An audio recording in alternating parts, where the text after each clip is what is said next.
And what are we doing instead? At Copenhagen, this December, weeks away, a treaty will be signed. Your president will sign it. Most of the third world countries will sign it because they think they're going to get money out of it. Most of the left-wing regimes around the world, like the European Union, will rubber stamp it. Virtually nobody won't sign it. I have read that treaty. And what it says is this, that a world government is going to be created. The word government actually appears as the first of three purposes of the new entity. The second purpose is the transfer of wealth from the countries of the West to third world countries in satisfaction of what is called coyly a climate debt, because we've been burning CO2 and they haven't, and we've been screwing up the climate. We haven't been screwing up the climate, but that's the line. And the third purpose of this new entity, this government, is enforcement. How many of you think that the word election or democracy or vote or ballot occurs anywhere in the 200 pages of that treaty? Quite right, it doesn't appear once. So at last, the communists who piled out of the Berlin Wall and into the environmental movement and took over Greenpeace, so that my friends who founded it left within a year because they'd captured it, now the apotheosis is at hand.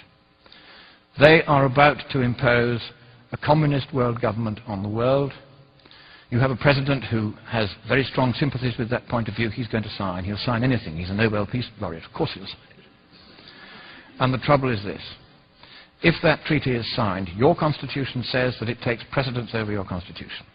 And you can't resile from that treaty unless you get the agreement of all the other states parties. And because you'll be the biggest paying country, they're not going to let you out. So, thank you, America. You were the beacon of freedom to the world. It is a privilege merely to stand on this soil of freedom while it is still free. But in the next few weeks, unless you stop it, your president will sign your freedom, your democracy, and your prosperity away forever, and neither you nor any subsequent government you may elect will have any power whatsoever to take it back again. That is how serious it is. I have read the treaty. I've seen this stuff about government and climate debt and enforcement. They are going to do this to you, whether you like it or no.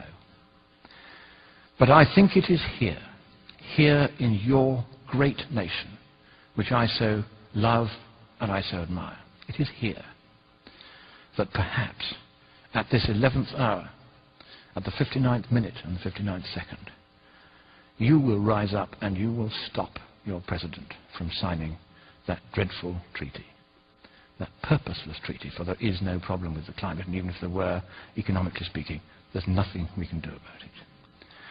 So I end by saying to you the words that Winston Churchill addressed to your president in the darkest hour before the dawn of freedom in the Second World War.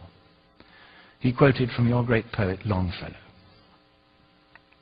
Sail on, O ship of state. Sail on, O Union, strong and great.